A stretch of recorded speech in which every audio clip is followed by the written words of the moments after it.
네, 우리 기도하고 시작하도록 하겠습니다. 사랑과 은혜와 자비가 한이 없으신 하나님, 감사를 드립니다. 오늘도 우리가 바쁜 중에 또 여러 가지 생각이 많은 중에 또 하나님 말씀 앞에 설 수 있게 하시니 감사를 드립니다. 하나님 저희들에게 은혜를 주시고 또 하나님 저희가 하루하루를 살아가는 데 있어서 예수 그리스도의 그 복음의 비밀을 붙잡고 살아나갈 수 있는 힘과 능력과 지혜를 하나님께서 친히 공급하여 주시옵소서. 그리하여서 하나님, 예수 그리스도를 믿는다는 것이 내가 잘 먹고 잘 사는 번영복음으로 연결되고 이어지는 것이 아니라 그리스도를 누리고 그 그리스도의 복음을 내가 알아가면 알아갈수록 그 믿음이 깊어지며 이 세상을 살아가는 힘과 용기와 지혜가 두터워진다라는 그 참된 진리를 깨달을 수 있도록 축복하여 주시옵소서.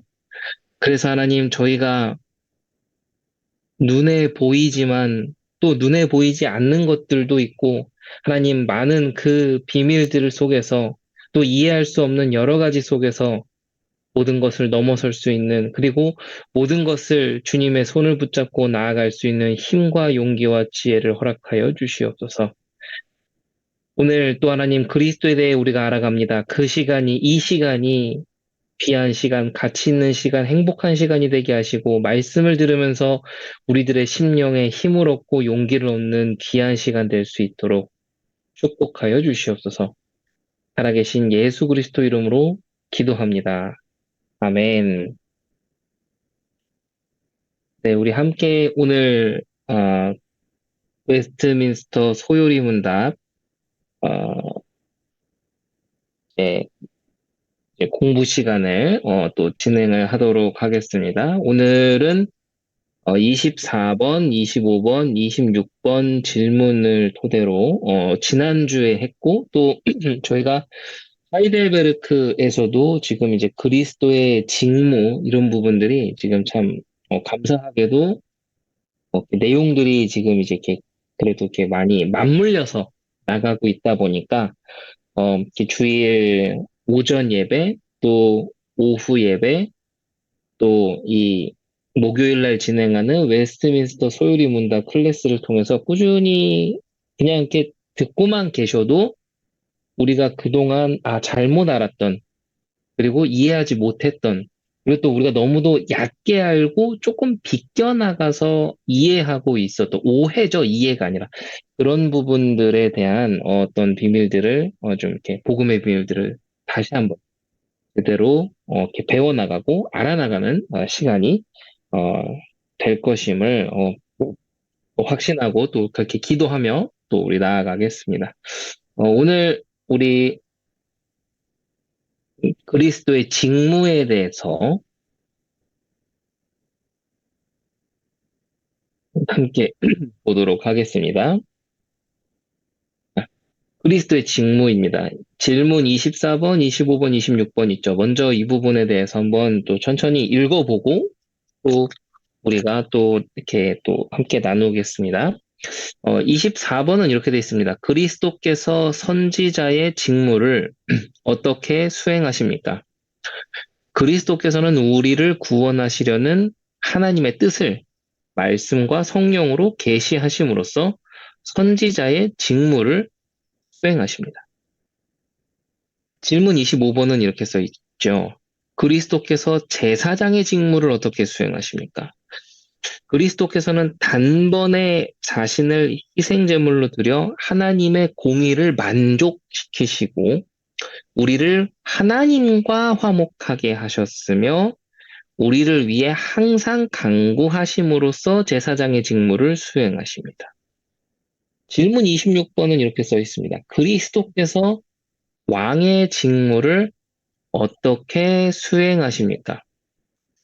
그리스도께서는 우리를 자신에게, 그러니까 그리스도 자신에게 복종시키시고 또 우리를 다스리시고 보호하시며 자신과 우리의 모든 원수를 억제하시고 정복하심으로써 왕의 직무를 수행하십니다. 라고 이렇게 세 문답이 이렇게 지금 설명을 하고 있습니다. 그래서 우리가 너무도 많이 듣고 익숙하게 들어왔던 자, 선지자, 제사장, 왕, 뭐 전도하실 때 뭐 여러 가지 자료를 쓰셨겠지만 근한 30년간 써오시던 그 자료들에 우리가 그거를 그냥 일방적으로 외워서 따다다다닥 떠들어댔던 그 내용하고 한번 오버랩하면서 이렇게 대조하면서 보시면 참 재밌을 거고 또 더 풍성하게 정확하게 깊이 있게 이해하실 겁니다. 그래서 내가 알던 거랑 다른데라고 생각이 들 수도 있는데 다른 게 맞고 지금까지 알던 것이 미흡하며 불충분하다라는 것을 생각을 하셔야 됩니다. 네. 왜냐면은 지금까지는 우리는 딱 그 몇 개의 자료 딱 거기서 멈췄거든요. 근데 기독교의 진리는 그렇게 물론 심플하고 단순하고 간단 명료하게도 표현이 될 수 있지만 그렇게 되기 위해서는 훨씬 더 풍부한 것을 가지고 알고 있어야 그게 나오기 때문에. 그래서 그런 부분들을 기억하시면서 또 오늘 우리 내용들을 함께 보면 참 재밌을 것 같습니다. 자, 먼저 선지자의 직무에 대해서 우리 보도록 하겠습니다.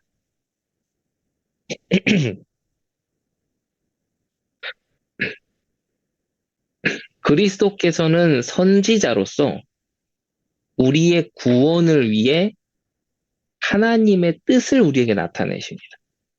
그리스도께서 구원을 위해 나타내시는 하나님의 뜻은 하나님의 모든 계획과 하나님이 우리의 구원을 위해서 무엇을 어떻게 행하시는지를 알게 하시는, 그게 그리스도께서 구원을 위해 나타내시는 것입니다. 그리고 그렇게 나타내심으로써 우리가 믿을 수 있도록 그렇게 또 인도하고 이끌어 가신다는 거죠. 그리스도께서 우리를 가르치시는 방법이 무엇입니까? 공생애를 생각해 보시면 훨씬 더 이해가 잘 되겠죠.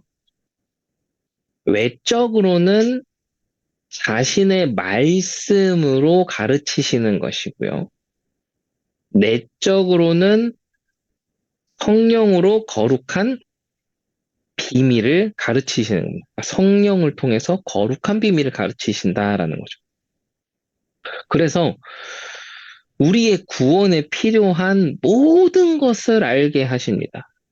우선 그리스도께서는 우리를 가르치시되 먼저 우리 자신의 마음을 먼저 들여다보도록 가르치셔서 우리가 얼마나 큰 죄인인가를 알게 하시고 우리가 헛된 피조물임을 알게 하십니다. 그래서 성경 하나님의 말씀을 통해 예수 그리스도의 복음을 통해서 우리에게 가장 먼저 와야 되는 반응은 마치 불같은 바람 같은 성령의 역사의 그 방언에 그것을 입어서 제자들이 나가서 복음을 전할 때 그 복음을 듣고 사람들이 형제들이여 그럼 우리가 어찌할꼬라고 말했던 것처럼 우리가 예수 그리스도의 복음을 받으면 먼저 나 자신을 돌아보게 됩니다. 그리고 내가 얼마나 큰 죄인인가를 알게 하죠. 그래서 사람이 힘들고 어렵고 뭐하고 하다 보면 어디서부터 잘못되지? 이거 누구 때문이야? 대체 뭐 때문에 이렇게 된 거야? 라고 하는데 결국은 하나님의 말씀에 은혜가 들어가기 시작하면 내가 문제구나. 내가 하나님을 향하여 있지 않았고 하나님을 향하여 있었다고 대착각을 하면서 살았구나. 그거를 하나님이 이제서 보여주시는구나를 알게 되는 거죠. 그래서 그 은혜, 그러니까 양심과 어떤 내 자신이 무너져 내릴 정도의 그 어떤 그런 것들을 경험하는 것은 부끄럽고 비참한, 그 뭐랄까, 초라한 게 아니에요. 그러니까 우리가 비참하다고 하는데 여기서 우리가 개혁주의 신학 우리가 말하는 이 성경에서 말하는 비참함하고 우리가 사용하는 비참함의 약간 단어는 좀 달라요. 그건 우리는 수치를 얘기를 하는 거고요. 여기서 말하는 비참함은 완전히 진짜 그 평생 내 모든 것을 내가 할 수 있는 그 이상의 것을 동원해도 하나님 앞으로 나아갈 수 있는 구원의 은혜를 받을 수 없는 내가 참 그런 비참한 인생이구나 할 때 그 비참함이라고 얘기를 하는 거죠. 그러니까 참 그 단어도 우리가 참 깊이 있게 쓰다 보면 아, 그렇구나. 그런 것들을 좀 깨닫게 된다. 그래서 하나님의 말씀을 통해서 우리가 깨닫게 되는 것이 무엇입니까? 인간의 비참함을 깨닫는 거예요.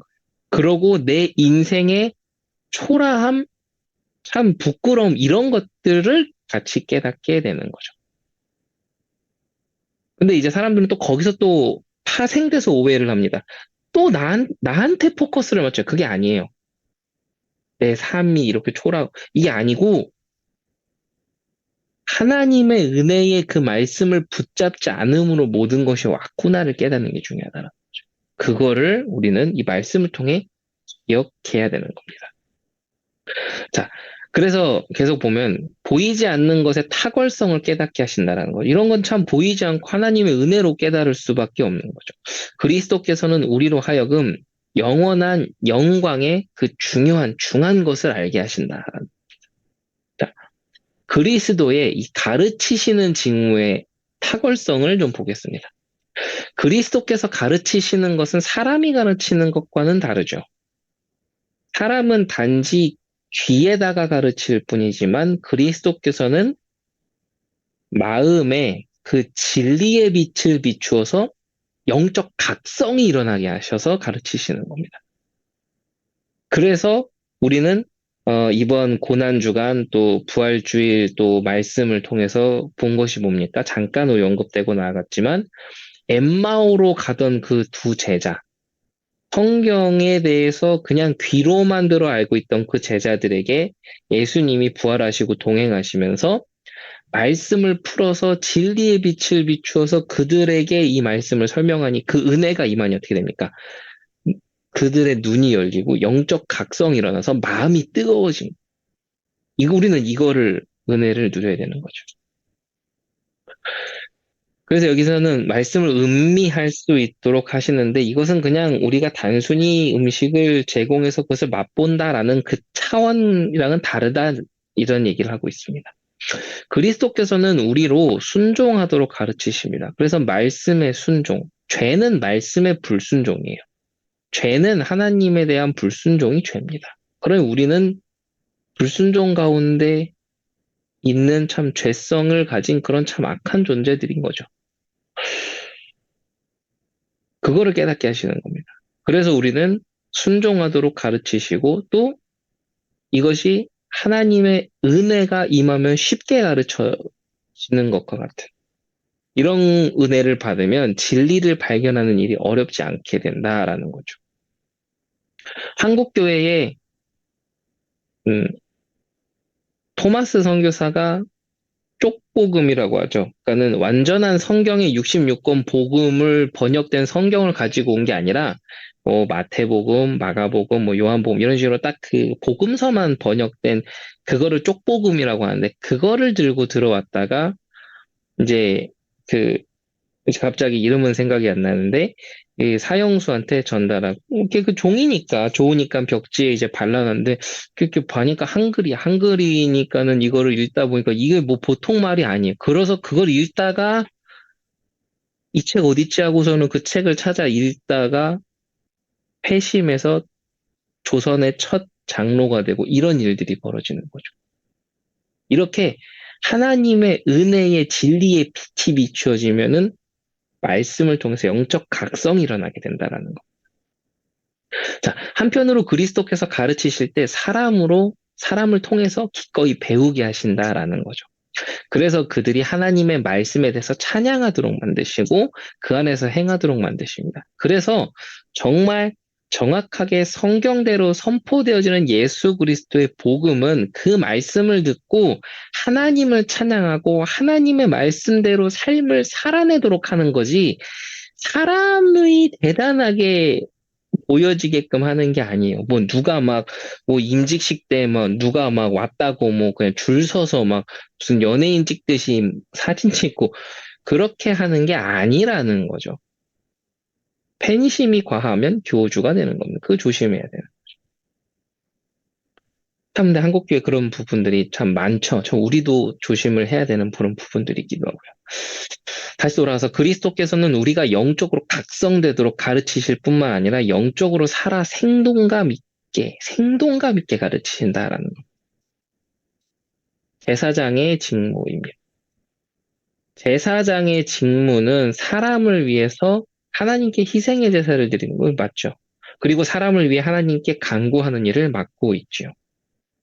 제사장의 직무는 우리가 율법을 통해서 알고 있는 제사장의 직무와는 좀 다릅니다. 율법 아래에 있는 제사장은 아론의 반차, 그것을 따라 세워진 제사장이고, 또 완전한 제사장이 아니라 모형의 어떤 그런 상징이지만, 그리스도께서는 하나님으로서의 제사, 그 하나님으로서의 제사장이라는 거죠. 하나님이 직접 세우시고 완전한 그 제사장의 어떤 그 상징을 갖고 있다라고 우리가 볼 수 있습니다. 율법 아래에 있는 제사장은 죄가 있어요. 그러나 그리스도께서는 죄가 없으시죠. 율법 아래에 있는 제사장은 죽을 인생이기 때문에 숫자가 많아요. 그래서 제가 이번 주일날도 설교를 통해서 설명을 드렸지만, 그 제사를 지내러 안에 들어갈 때 그 안에 밧줄 같은 거를 메고 그 안에 방울을 답니다. 그래서 죽으면 땡겨서 꺼내야 돼요.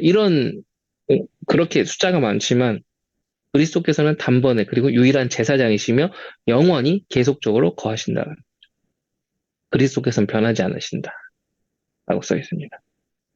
그리스도의 제사장 직무입니다. 그리스도의 제사장 직무는 두 부분으로 구성되어 있습니다. 그리스도께서는 자발적인 순종으로 모든 의로움을 성취하셨습니다.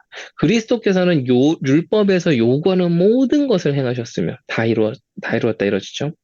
그분의 거룩한 삶은 율법과 완전히 일치되는 것이었습니다.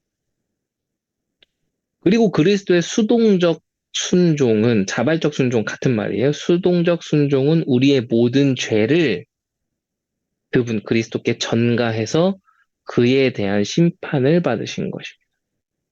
그리스도께서는 자신을 희생의 제물로 드리셨는데 우리를 위한 희생제사였습니다. 이 죄는 오직 예수 그리스도 보혈의 피로만 씻을 수 있는 것이었죠. 그리스도께서는 자신이 친히 제물이 되심으로 하나님의 공의를 만족시켰습니다. 그분은 죄인을 위해 하나님께 바쳐진 제물이셨죠. 그리스도께서 친히 죽임을 당하심으로, 제물로서 친히 죽임을 당하심으로 우리의 죄에 대한 형벌을 친히 담당하신 것입니다. 죄가 없으신 분인데, 그리고 죄가 없으시기 때문에 가능한 완벽한 하나님의 모든 진노가 쏟아져 부어져 내려오는데 그거를 감당할 수 있는 것은 하나님 자신밖에 없기 때문에. 그래서 완전한 하나님이신 그리스도만이 그리스도 일을 감당하실 수 있는 거죠. 예수님께서는 자신을 대속물로 바친다고 말씀하셨습니다. 희생의 제물로 드려짐으로써 우리의 죄과를 제거하셨을 뿐만 아니라 하나님께서 우리를 받아들이게 하셨다라는 거죠. 이런 부분을 설명할 때 있어서 사단이 나오면 큰일 납니다. 사탄 배상설이라고 해요. 그건 절대 안 돼요. 그거는 여기 이제 앞으로 업로드되는 이 영상을 누군가는 보시더라고요. 알고리즘 타서 들어와서 보시기도 하고 하는데 아셔야 됩니다. 예수님께서 대속물로 바친다라는 건 사단에게가 아닙니다. 희생의 제물로 하나님께 드려짐으로 우리의 죄과와 이런 모든 것들을 하나님 앞에, 그 진노를 이걸 다 된 거예요. 하나님이 우리를 받아들이게 하신 거죠. 그래서 우리의 죄에 대한 하나님의 법정적 죄가는 제거되었고 하나님과 원수가 되는 그것도 제거된, 그래서 양자의 영을 받은 거죠. 양자의 영. 원래는 우리는 하나님 앞에서 죽을 수밖에 없는 죄인이었고, 진노의 하나님이었고, 우리는 그런데 예수 그리스도를 통해서 우리는 그 죄와 모든 게 제거되고, 하나님의 아들 예수 그리스도께서 아들이라고 불리우는 것처럼 우리도 양자의 영을 받아서 하나님의 자녀가 될 수 있는, 이렇게 설명돼야 돼요. 이게 바른 설명이에요. 그럼 뭘 맨날 시간 없다고 뭘 무슨 빨리 하겠다고. 뭐 시간이 뭐 그렇게 없습니다. 정확하게 설명해요. 속도보다 중요한 건 방향이라면서요. 본인들이 그렇게 얘기하면서. 자, 그리스도의 간구입니다. 그리스도께서는 하나님 아버지 앞에서 자신의 백성을 위해 간구하십니다. 그리스도께서는 하나님 아버지 앞에서 자신의 백성을 위해 간구하시죠. 그리스도께서는 우리의 변호자로서 우리를 위해 간구하시고 기도하십니다. 변호자세요. 참 너무 은혜가 넘치는 참 거죠. 우리가 그리스도를 붙잡지 않으면 붙잡을 게 아무것도 없었어요. 더욱이 그리스도의 중보는 계속됩니다. 복음이면 끝이다. 아니죠. 계속되는. 우리는 그리스도를 힘입어 하나님 보좌 앞으로 나아갈 수 있습니다. 그래서 저는 그 찬양 참 좋아해요. 이번 주 주일날 오후에 우리 저기 여기 준수청년 들어가서 그 찬양 했으면 좋겠어요. 주의 보좌로 나아갈 때에 어떻게 나아갈까? 십자가의 보혈 완전하신 사랑 힘입어 나아가. 이 찬양 같이 한번 또 하면 너무 좋을 것 같아요. 하나님은 그리스도의 간구에 의해서 그분의 백성을 기꺼이 축복하시는 겁니다. 따라서 우리가 시험을 당할 때는 그리스도께서 간구하시는 것을 생각해야 돼요.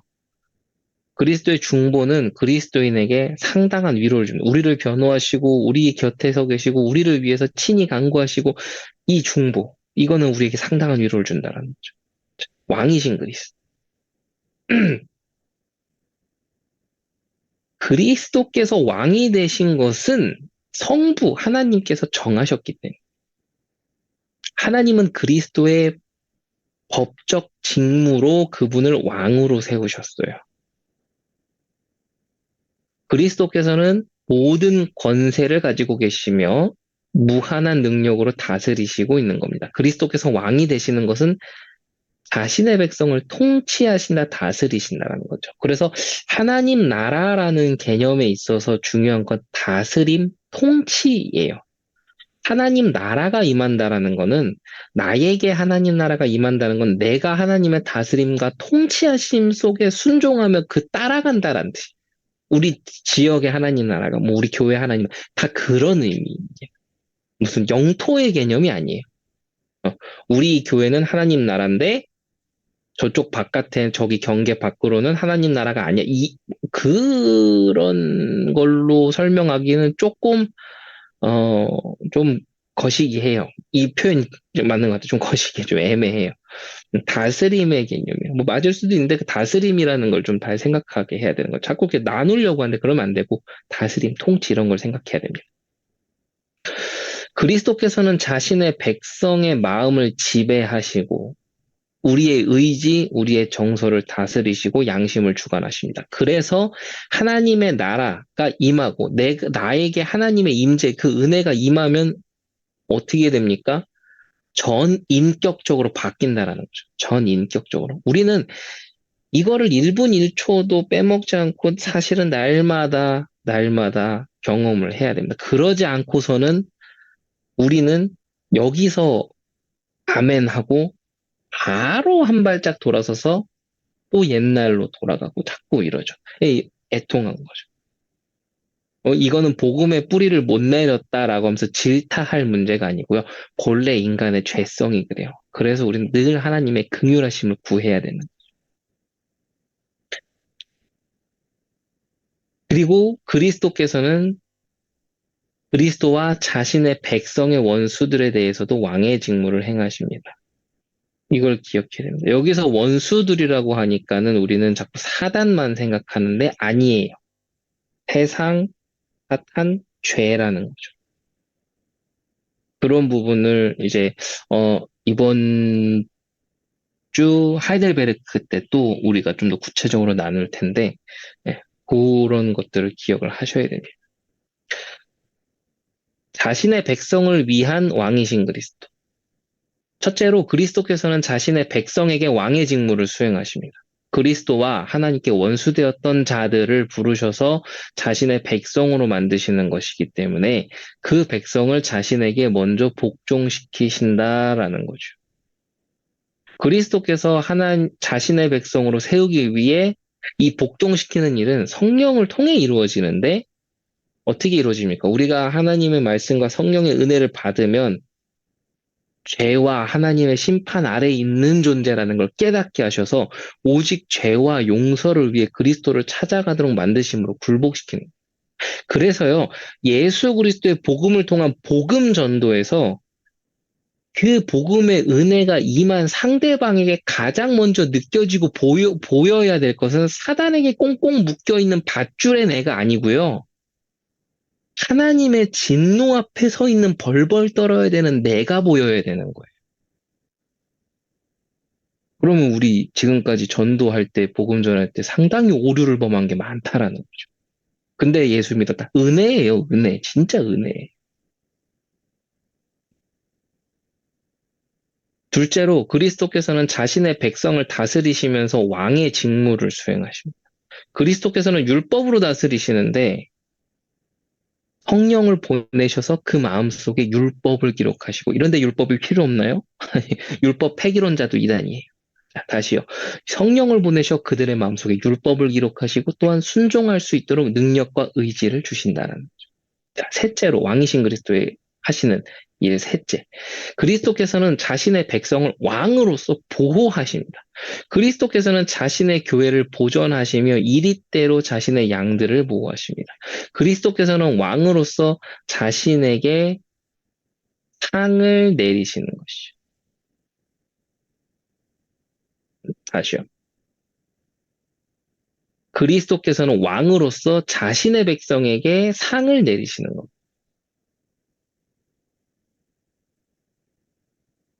그리스도께서는 자신의 백성에게 내적으로 평화와 기쁨을 주시며 장래의 영원한 영광에 중한 것을 주신다라는 거죠. 자, 원수들에 대한 왕의 직무 여기 나오네요. 그리스도와 그분의 백성의 원수들은 마귀 세상 육신입니다. 그게 원수들이에요.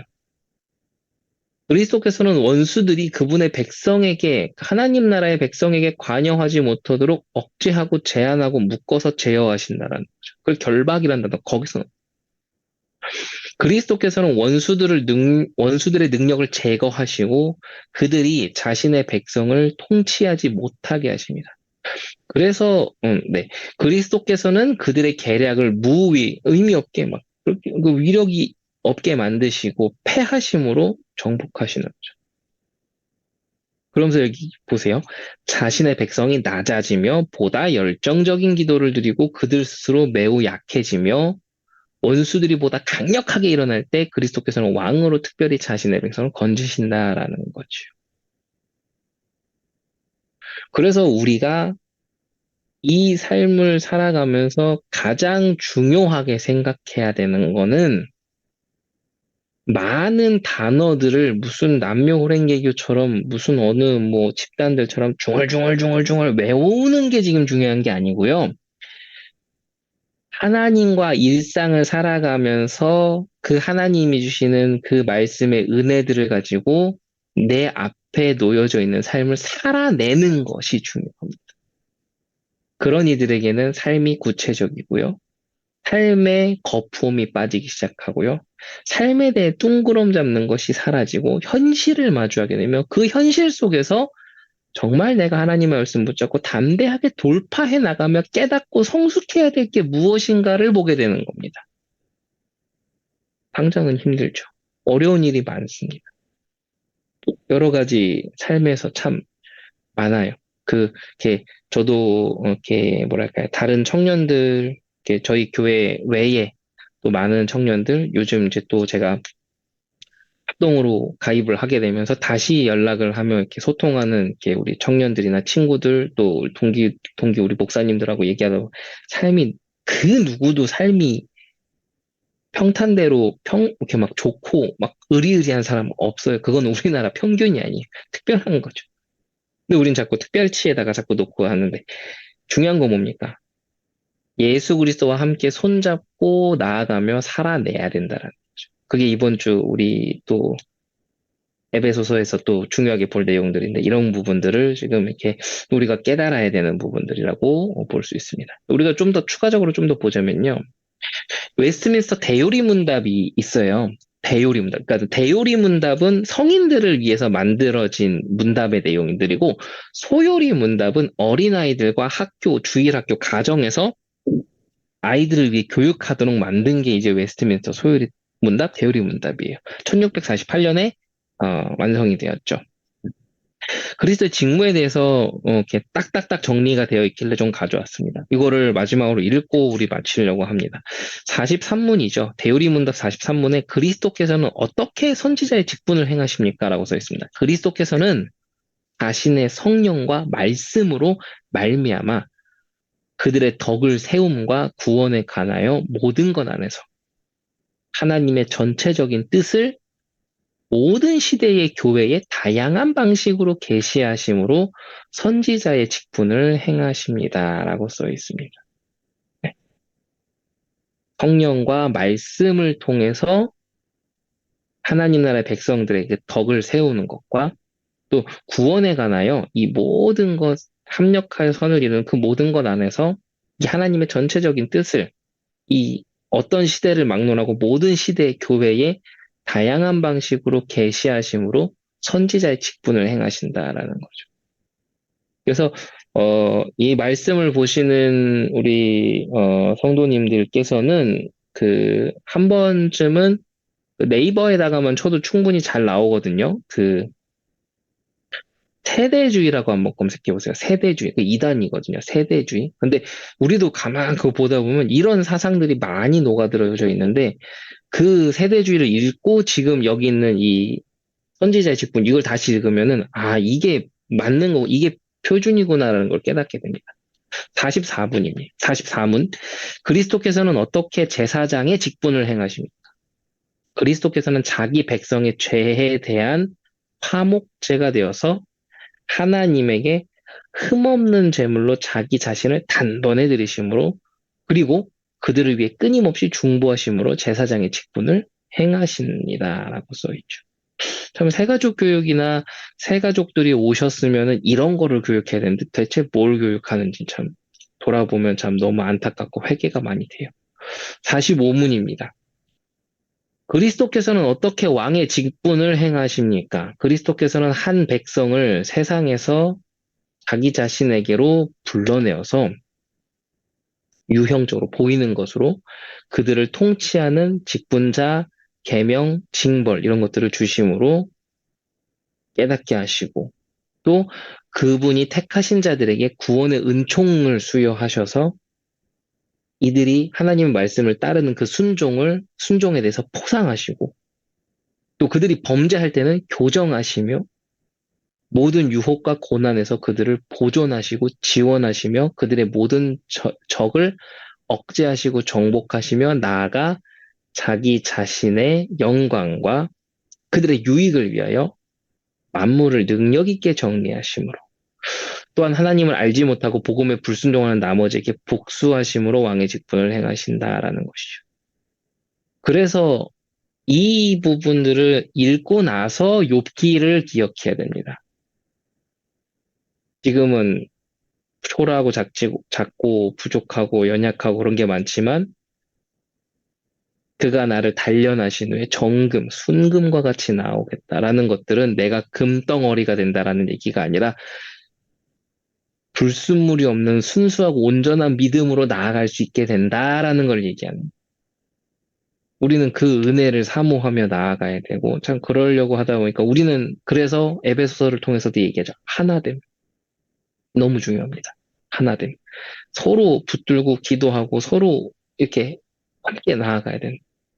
참, 이 시대에 가장 필요한 부분이 아닌가라는 좀 깨달음이 많이 오게 됩니다. 그래서 이번 한 주간 또, 남은 시간 동안 이 말씀을 또 붙잡고 또 음미하시면서 어, 세상에서 살아가는 또 모든 삶을 살아갈 때 하나님이 주시는 은혜, 또 하나님이 주시는 용기가 넘쳐나게 되기를 기도하고 축복하고 또 응원합니다. 함께 기도하겠습니다. 주님의 은혜 감사드립니다. 하나님, 오늘 우리가 이 말씀을 통해 깨달을 수 있게 하시고, 또 하나님 이 말씀을 통해 힘을 얻게 하시니 감사를 드립니다. 하나님, 결국 우리가 붙잡아야 될 것은 말씀이요. 하나님께 아래는 기도 외에는 없음을 깨닫습니다. 내 생각에 갇혀 허우적대지 않게 하시고, 말씀으로 우리의 생각과 우리의 모든 기준을 날마다 새롭게 갱신시켜 나가고, 또 업그레이드 시켜 나가는 영적 성숙의 은혜를 허락하여 주시옵소서. 살아계신 예수 그리스도 이름으로 기도합니다. 아멘.